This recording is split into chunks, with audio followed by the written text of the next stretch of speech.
Oh my god! First of all, I have to give credit to this MC. This MC is being so honest, which is something I don't know. At least from what I can remember from my memory, I don't think I seen any MC being this honest about the problems they're facing. Because as far as I can remember, especially watching romance anime, I don't. I won't speak about like shonen or anything. Is that the MC when the MC is being when the MC is the kind of like an introvert, kind of shy, who's not able to communicate, basically has issue with socializing. They tend to be defensive and not being honest about it. They're like they're not tend to like straight up being honest and tell about the problems they face. Even if they did, you can clearly see like the way they talk, they explain is kind of like very shy, bashful way because it's embarrassing for them. But this guy, I would say quite mature for a high school student. The fact that he's able to just tell everything about his problem, I don't like to do this. If I do this, this is my fear. I'm not comfortable. In a way where like so self-aware, conscious of his mistake or his problem without even having the fear of being judged. I think that's the thing. He has no fear of being judged. He's completely fine. He live alone. He stay alone, and to be honest, I think that is his character, right? Because even when he tell the classmate about his, I wish I did say like I don't really prefer. I prefer that you not to be too honest, but he's prefer to be honest. I guess because he has no fear of being judged. He's not ashamed. Whatever people say, I guess maybe he don't even care. He don't even think about it, and that's why he's able to be so honest.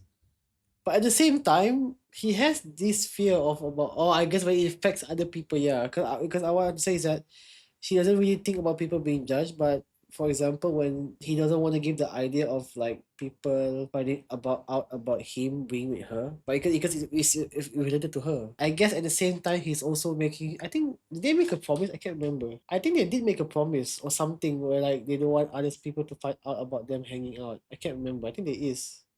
Yeah, there is. So I guess the two and one. It's going great. Obviously, the romance is starting to build up. Like I say, episode 2, you just start blushing is the good side.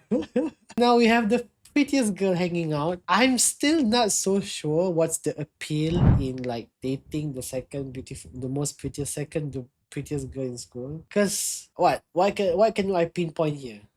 Is that so? It turns out that the prettiest girl is the goofball, the airhead, the silly girl who's very friendly, who doesn't think much about being cautious around people, too socialized.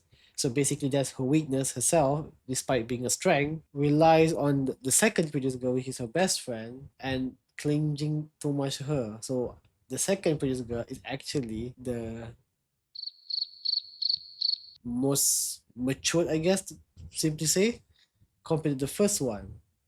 But I don't see the significance of like what is it about being the second best. At least I'm not seeing that. Yeah. I could be missing out, but I'm pretty sure it's not there clear yet. Speculation can be happen, but what? That's how I'm literally stating what to be observed here and what can we gain from what's observed. And like I say, from this episode until now, we haven't see the value. I'm not so sure whether they intend to show to give a highlight about that second prettiest girl.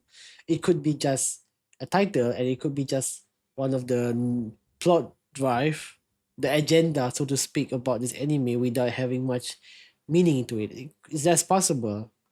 If that's what happened, then sure. But since it's episode 2, as the story is still developing, I'm just curious to see if there is any significant value regarding that. Because what? So since the second video, so what? What does being the second means in this show? Because for now I can see that's all I can see. The second what? She is the second prettiest. She has a hobby. She enjoy her having her time. Because usually in the show is that the first one, which is supposed to be the perfect one, is the one that have is because of their perfectness we get to see their quirkiness, and that what makes it unique or interesting. Not unique, interesting to watch because of the contradiction, right? But now she's the second, which is still high, and she has this quirk. So what's the difference? Like what? it felt more like they aligned instead of contradiction. Maybe that's just me, obviously. I don't think it's just me. There's not much to see here. So I really hope that will be developed or shown more. If there is. If they're not, then it is what it is. There's no problem. It's not something that they have to do. It's not something that is a must. Great show. Great episode 2. It's going strong. We have a new girl now, which is the prettiest one, and then we will have the third prettiest, assuming Nina is the third prettiest. If not, then sucks to be here. Yeah, I guess that's all I can say. Simply say we can see how the relationship, normal thing when it comes to romance is always about the relationship between the girl and the guy, their stance, and how the barrier between them is getting narrow to the point where they can just be together and no longer acting as a stranger or more comfortable with one another. I think that's quite normal for romance anime, and in this case, the way they'll be spending time together is just to their hobby, and it's like that's what start all of this. Okay, progression going quite okay. I think there's nothing much to say. So with that being said, thanks for watching, thanks for sticking, and we'll be back for episode 3, which is out already, but I haven't watched it yet. Bye bye.